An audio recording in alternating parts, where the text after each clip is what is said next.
వివాహమే దుష్యంతుడు శకుంతల కొంచెం వెనక్కి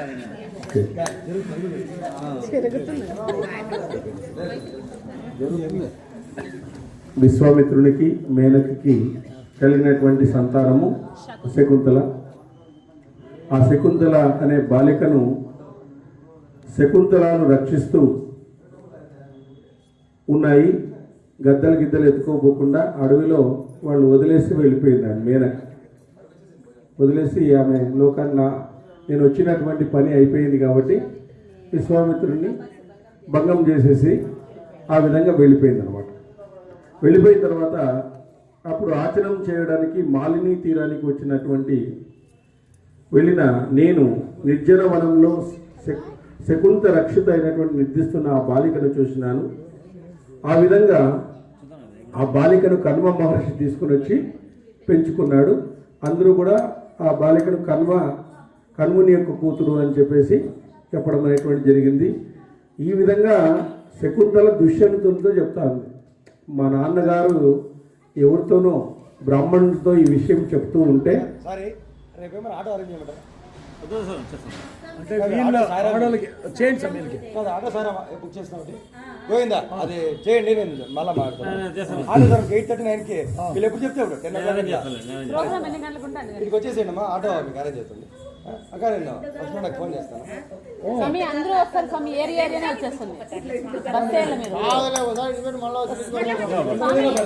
two wheeler వచ్చేయండి.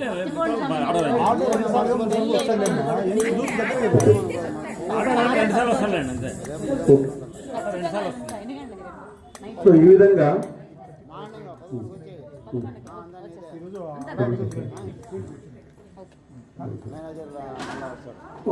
శకుంతల ఇలా నా జన్మ వృత్తాంతాన్ని అడిగిన మహర్షికి కన్వ మహర్షి ఈ విధంగా చెప్పినాడు. ఈ విధంగా నేను కన్వ మహర్షి కూతురునయ్యానని, తండ్రిని ఎరుగని నేను కన్వ మహర్షినే తండ్రిగా భావిస్తున్నానని ఆమె విన్నట్లుగా చెప్పడం అనేటువంటి జరిగింది. తర్వాత దుష్యంతుడు ఇలా అన్నాడు, కళ్యాణి నువ్వు రాజపుత్రికు అని నీ మాటల్లో స్పష్టమవుతోంది. నువ్వు నా భార్యవు కావాలి. నీ కోసం నేనేమి చేయాలో చెప్పు అని అడిగినాడు. ఎవరు? దుష్యంతుడు. బంగారు హారాలు, వస్త్రాలు, బంగారు కుండలాలు, కేయురాలు, పట్టణంలో తయారైన స్వచ్ఛమైనటువంటి మణిరత్నాలు, ఇష్కాలు, మృజజీనాలు ఈ రోజునే నీకు తీసుకుని వస్తాను. సమస్త రాజ్యము నీదే, నువ్వే నా భార్యవు కావాలి అని దుష్యంతుడు శకుంతలని చెప్తున్నాడు. సుందరి నన్ను గాంధర్వ వీధితో వివాహమాడు. వివాహాల్లో గాంధర్వ వివాహము చాలా శ్రేష్టమైనటువంటిది అని చెప్పినాడు. అప్పుడు శకుంతల, రాజా నా తండ్రి పండ్లు తేవడానికి ఆశ్రమం నుంచి బయలుదేరి వెళ్ళాడు. ముహూర్త కాలం వేచి ఉండండి, అతడు నన్ను నీకు ఇవ్వగలడు, అతడు రాని నీకు ఇవ్వగలడు అని చెప్పేసి ఆమె చెప్పిందన్నమాట. నా తండ్రి ఎప్పుడు పరదేవతయే, అతడు ఎవరిని ఇది చేస్తే అతడే నా భర్త. అతను ఎవరిని చేసుకోమంటే అతడే నా భర్తగా భావిస్తాను. కౌమారంలో తండ్రి, యవ్వనంలో భర్త, ముసలితనంలో పితృడు స్త్రీని రక్షిస్తూ ఉంటారంట. చూడండి ఇక్కడ అంటే కౌమారంలో తండ్రి రక్షిస్తాడు, యవ్వనంలో భర్త రక్షిస్తాడు, ముసలితనంలో పుత్రుడు స్త్రీని రక్షిస్తూ ఉంటాడు. కాబట్టి స్త్రీకి స్వాతంత్రము లేదు. రాజేంద్ర తపస్వి అయిన తండ్రిని లెక్క చేయకుండా అధర్మంగా నేను నీకు నా పతిని ఎలా వరించగలను? అధర్మంగా ఆయన నాకు చాలా రోజుల నుంచి ఇక్కడ నన్ను పెంచినాడు, కన్న కూతురులాగా చూస్తున్నాడు. మరి ఈరోజు మీరు గాంధర్వ వివాహం అంటే నేను ఎలా చేసుకునేది అని చెప్పేసి ఆమె శకుంతల చెప్తాను. దుష్యంతుడు అన్నాడు, సుందరి నువ్వు ఈ విధంగా అనకు. తపోరాశి అయిన కన్వుడు మిక్కిలి దయాళు. శకుంతల ఇలా అంది, విప్రులకు కోపమే ఆయుధం, వారి చేతుల్లో ఆయుధాలు ఉండవు. అగ్ని తేజస్సుతో దహిస్తాడు, సూర్యుడి కిరణాలతో దహిస్తాడు, రాజు దండముతో దహిస్తాడు, బ్రాహ్మణుడు కోపంతో దహిస్తాడు. ఎందుకంటే బ్రాహ్మణులకు కోపం వస్తే వాళ్ళు శపించేస్తారు ఖచ్చితంగా. ఆ శాపవాక్కు ఫలిస్తుంది కూడా. కాబట్టి వాళ్ళు బ్రాహ్మణుడు కోపంతో దహిస్తాడు. ఇంద్రుడు రాక్షసులను చంపినట్లుగా కోపం వచ్చిన విప్రుడు కోపంతోనే చంపేస్తాడు. అంటే ధైర్యాన్ని చంపేస్తాడు, ఎదుటివాడిలో ఉండేటువంటి ధైర్యాన్ని చంపేస్తాడు అన్నమాట. అప్పుడు దుష్యంతుడు ఇలా అన్నాడు, ఉత్తమురాల సుగుణవతి, నువ్వు స్వేచ్ఛగా నన్ను సేవించాలని కోరుకుంటున్నావు. నీ కోసమే నేను ఎక్కడున్నానని గ్రహించు. నా మనసు నీ మీదే లగ్నమైంది, నా మనసు నీ మీదే లగ్నమైంది. నేను ఎక్కడున్నానని నువ్వు గ్రహించు. తనకు తానే బంధువు, తనకు తానే దిక్కు, తనకు తానే మిత్రము, తనకు తానే తండ్రి. ధర్మం ప్రకారం తనకు తానే దానం చేసుకోవచ్చు. ధర్మం ప్రకారం మొత్తం 8 రకాల వివాహాలు చెప్పబడినాయి. బ్రహ్మం, దైవత్వం, హర్షం, ప్రజాపాస్యం, అసురం, గంధర్వ్యం, రాక్షసం, పైశాచికం అని 8 రకాల వివాహాలు ఉన్నాయండి. 8 రకాల వివాహాలు. వాటిలో ధర్మ సమ్మతమైనది స్వయంభూ మహు చెప్పినట్లుగా చేస్తాను. అందులో మొదటి 4 బ్రాహ్మణులకు ప్రశస్తమైనటువంటివి. బ్రహ్మం, దైవత్వం, హర్షం, ప్రజాపాస్యం అనేవి బ్రాహ్మణులకు ప్రశస్తమైనది. మొదటి 6 క్షత్రియులకు ధర్మసమ్మతము. మొదటి 6 వివాహాలు ఉన్నాయి. అంటే గంధర్వము, రాక్షసం ఇవి కూడా క్షత్రియులకు ధర్మసమ్మతమైనవి. రాజులకు రాక్షసం కూడా యుక్తమే. రాజులు రాక్షసంగా కూడా వివాహం చేసుకోవచ్చు ఎవరన్నా కూడా. వైశ్య శూద్రులకు అసురం చెప్పబడింది, బలవంతంగా చేసుకోవచ్చు. వైశ్య శూద్రులకు అసురం చెప్పబడింది. చివరి 5 3 ధర్మసమ్మతాలు, 2 ధర్మసమ్మతాలు కానివి అని వివాహాన్ని గురించి చెప్పినాడు. పైశాచిక అసురులు ఎప్పుడు చేయదగినవి కాదు. ఈ విధానంతో చేసుకోవాలి. ధర్మం యొక్క మార్గం ఇది. వివాహం కూడా ధర్మబద్ధంగానే చేసుకోవాలి. ఎట్లా దిక్కు అట్లా చేసుకోకూడదు. రిజిస్టర్ మ్యారేజ్ చేసుకునేది, సంతకాలు పెట్టుకునేది, ఇట్లాంటివన్నీ చేసుకోకూడదు. ఇట్లా రిజిస్టర్లు మ్యారేజ్ చేసుకుంటే ప్రాబ్లం అవుతుంది. సంతకాలు పెట్టుకునేది, పూలమాలలో ఆఫీసుల్లో మార్చుకునేది, ఇవన్నీ కూడా ఉన్నాయి మనకు రిజిస్టర్ ఆఫీసులో చేసుకునే వాళ్ళు. కాబట్టి అవన్నీ అమ్మ నాన్నకి చెప్పేది. ఇవి ధర్మ సంబంధమైనటువంటివి కాదు. ఇవి నిలబడవు కూడా కొన్ని రోజులకి, ఎట్లుంటాయి తెలిసలేదు. కాబట్టి గంధర్వ రాక్షసాలు క్షత్రియులకు ధర్మసమ్మతాలు, వాణ్ణి శకించవద్దు. ఈ 2 వేరువేరుగా కానీ కలిపి కానీ చేయదగినవి. ఇందులో ఎట్టి సందేహం లేదు. గంధర్వ రాక్షస క్షత్రియులకు ధర్మసమ్మతాలు. రాక్షసంగా కూడా చేసుకోవచ్చు అంట వాళ్ళు. గంధర్వ వివాహం అన్నా చేసుకోవచ్చు అంట. ఇవి 2 క్షత్రియులకు ధర్మసమ్మతాలు. సుందరి, నీ పట్ల కోపంతో ఉన్న నాకు కోరికతో ఉన్న గంధర్వ వివాహం ద్వారా భార్య కావడానికి నువ్వు అర్హురాలవు. శకుంతల ఇలా అంది, ప్రౌఢశ్రేష్ఠ, ఇది ధర్మ మార్గమే అయితే నన్ను నేను దానం చేసుకుంటూ సమర్థురాలని అయితే నా నియమం వినండి. ఒక నియమం పెట్టింది, పెళ్లి చేసుకోవాలని. నాకు నిజంగా మాట ఇయ్యి. నేను నీకు రహస్యంగా చెప్తున్నాను. నా యందు పుట్టిన కుమారుడే నీ తర్వాత యువరాజు కావాలి. నా యందు పుట్టినటువంటి కుమారుడే నీ తర్వాత యువరాజు కావాలి. మహారాజా, నేను నిజం చెప్తున్నాను. ఇది ఇలా జరిగినట్లయితే నీతో నా వివాహం జరుగుతుంది అని చెప్పినాడు అన్నమాట. వైశంపాయనుడు అప్పుడు రాజు ఆలోచించకుండా అలాగే కానివ్వు అనేసినాడు ఆయన. అలాగే కానివ్వు, ఇంతే కదా, నేను నిన్ను నగరానికి తీసుకెళ్తాను అని కూడా చెప్పాడు. సుందరి, నువ్వు రాజమందిరంలో ఉండడానికి యోగ్యురాలు, నేను నిజం చెప్తున్నానని చెప్పి ఆ రాజర్షి ఉత్తమమైన నడవడిక గల ఆమెను యథావిధిగా పాణిగ్రహణం చేసి ఆమెతో పాటు నివసించాడు. ఆమెకు విశ్వాసం కలిగింది. తేలినవ్వు కలదానా, నీకోసం చతురంగ బలాలను పంపుతాను, దానితో నిన్ను నా నివాసానికి రప్పించుకుంటాను అని మరలా చెప్పి వెళ్ళిపోయినాడు. గాంధార వివాహం చేసుకున్నాడు. నీకంతా చతురంగ బలాలను పంపిస్తాను, చాలా వేడుకగా నిన్ను మా రాజభవనానికి తీసుకొని పోతాను, నువ్వేమీ మరీ కావద్దని చెప్పేసి గంధర్వ వివాహం చేసుకొని వెళ్ళిపోయినాడు అన్నమాట. ఆమె అక్కడే ఉంది, ఇతను వెళ్ళిపోయినాడు. ఈ విధంగా చెప్పి రాజర్షి ఆమెను కౌగలించుకుని చిరునవ్వుతో చూసి ఆమె అతనికి ప్రదక్షిణ చేసింది. ఆమెను అతను కౌగలించుకున్నాడు. శకుంతల కన్నీటితో రాజు పాదాల మీద పడింది. అతడు ఆమెను లేవదీసి, రాజకుమారి, నిన్ను తప్పకుండా తీసుకెళ్తాను, విచారించకు. నా పుణ్యముతో ప్రమాణం చేస్తున్నాను, మళ్ళీ మళ్ళీ చెప్తున్నాను, ఖచ్చితంగా నేను తీసుకువెళ్తాను అని చెప్పినాడు అనమాట.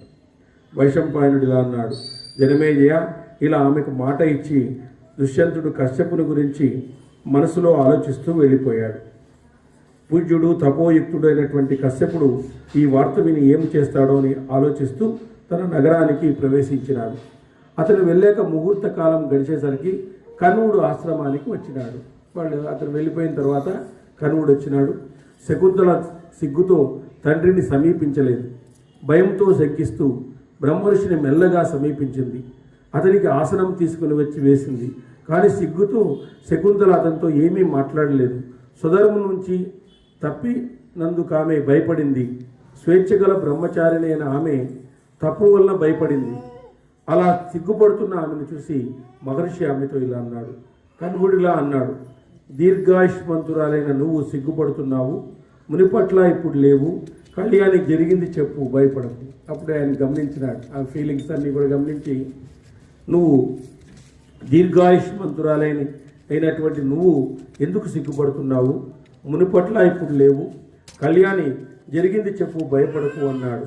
వైశంపాయనుడు ఇలా అన్నాడు. అటు తర్వాత అతి కష్టం మీద సిగ్గుతో బొంగురు పోయిన కంఠముతో శకుంతల కశ్యపునితో ఇలా చెప్పిందనమాట.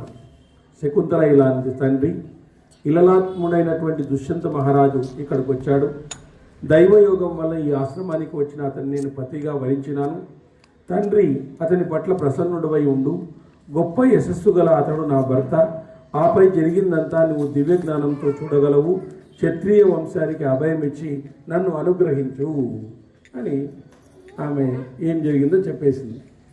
మీకు దివ్య దృష్టితో కూడా ఈ విషయం తెలిసి ఉంటుంది కాబట్టి నన్ను అనుగ్రహించండి అని చెప్పాడు.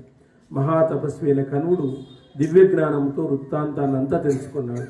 దివ్య చక్షువులతో చూస్తే ప్రీతి నుండి పూజ్యుడైన కణువుడిలా అన్నాడు, ఆయుష్మతి, నన్ను లక్ష్య పెట్టగా ఈరోజు నువ్వు ఆ పురుషునితో నువ్వు వివాహం చేసుకోవడం ధర్మహాని కాదు. కోరుకున్న వానితో ఏకాంతంగా మంత్రరహితంగా కలవడం అనేది గంధర్వ వివాహము, క్షత్రియులకు శ్రేష్టమైనది కూడా. సరే, నువ్వు ఏ విధంగా అతన్ని పెళ్లి చేసుకున్నావో క్షత్రియులకు అది శ్రేష్టమైనది కూడా. దుష్యంతుడు ధర్మాత్ముడు, మహాత్ముడు, పురుషోత్తముడు. ఓకే, ఆయన గురించి నాకు బాగా తెలుసు, ఎందుకంటే ఈ దేశాన్ని ఏలేటువంటి ఆయనే కాబట్టి. శకుంతల, నువ్వు యోగ్యమైన పతిని పొందినావు. ఓకే, చాలా ఈజీగా యోగ్యమైన పతి లభించింది. నీకు మహాత్ముడు, మహాబలుడైనటువంటి పుత్రుడు కూడా జన్మిస్తాడు. అతడు సాగర పర్యంత భూమినంతా పరిపాలిస్తాడు. ఈ సముద్రాలు ఎక్కడ వరకు వ్యాపించి ఉన్నాయో మొత్తం ఆ భూమండలాన్నంతా కూడా అతనే పరిపాలిస్తాడు. శత్రువులపై దండెత్తితే ఆ చక్రవర్తి రథం అడ్డులేనిదై ముందుకు సాగుతుంది. సముద్ర పర్వతాల మీద కూడా అడ్డు లేకుండా అతని యొక్క రథము నడుస్తుందంట. అంత గొప్ప పరాక్రమవంతుడు అనమాట. ఇప్పుడు దశరథ మహారాజు అసలు దేవతలకు సహాయం చేసేటప్పుడు రథాన్ని ఈ విధంగా తోలుకుపోయాడంట ఆయన పైకి. చూడండి, అట్లా చూడండి, ఇక్కడ సముద్ర పర్వతాల మీద కూడా పోతుందంట రథం. అంత దివ్యమైనటువంటి రథం ఉంటుంది అతనికి. ఇలా అన్న తర్వాత తండ్రి తెచ్చిన పండ్లను తీసుకుని భద్రపరిచి శకుంతల కణువుని పాదాలను కడిగింది. అప్పుడు కణువుడు విశ్రాంతి తీసుకుంటూ శకుంతల ఇలా అంది, పురుషోత్తముడైన దుష్యంత మహారాజును నేను పతిగా వరించినాను. కావున నువ్వు సచివులతో కూడిన అతని పట్ల అనుగ్రహాన్ని చూపు. అప్పుడు కణువుడు ఇలా అన్నాడు, వరవర్ధిని, నీ కొరకు అతని పట్ల నేను ప్రసన్నుడని. సుచిత, అనేక ఋతువులు నీకు వ్యర్థంగా గడిచినాయి. ఇప్పుడు ఋతుకాలం సార్థకమైంది. నీకు పాపం లేదు. నీకు ఇష్టమైన వరాన్ని నా నుంచి గ్రహించు అన్నాడు. జనమేజయ, అప్పుడు శకుంతల దుష్యంతుల హితాన్ని కోరి ధర్మిష్ఠులు రాజ్యం నుంచి భ్రష్టత లేకపోవడాన్ని కోరుకునింది. అంటే ఇక్కడ మా దుష్యంత మహారాజు ఎటువంటి విషయంలో కూడా రాజ్యం నుంచి భ్రష్టత లేకుండా చూడండి అని కోరుకునింది. అట్లే అగుగా కాని పలికి ధార్మికుడైన కణ్వుడు లక్ష్మిలా ఉన్న కూతుర్ని తన చేతుల్లోకి స్పృజించినాడు అనమాట. అతను దగ్గరికి తీసుకున్నాడు. కణ్వుడు ఇలా అన్నాడు, ఇప్పటి వరకు నువ్వు మహాత్ముడైన దుష్యంతుని దేవేరివి. పతివ్రతల నడవడికను నువ్వు నిరంతరము పాటించు. నువ్వు అతని భార్యమైనావంటే పతివ్రతలా నువ్వు అతన్ని అనుగమించల్లా, పతివ్రత లక్షణాలు కలిగి ఉండల్లా, నిరంతరం పతివ్రత నడవడిక కలిగి ఉండల్లా. అలాగా కలిగి ఉండడానికి నువ్వు ప్రయత్నించు అని చెప్పేసి ఆ విధంగా కణ్వ మహాముని ఆమెను తలనిమురుతూ చెప్తాడనమాట. ఆ విధంగా జరిగిందన్నమాట. హరి ఓం స్వస్తి గోవింద.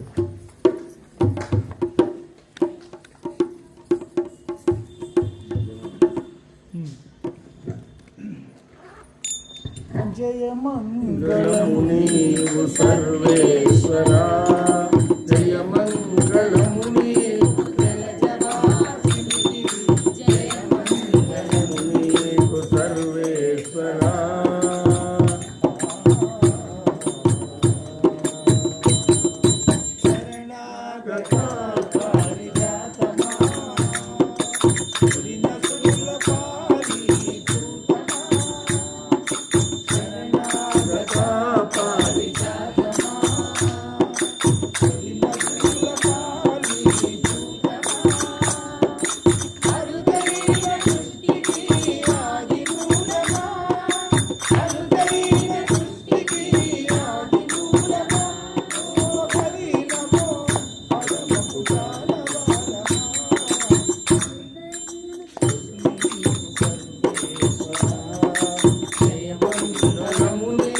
జలజవాసినికి జయ మంగళము నీకు సర్వేశ్వరా.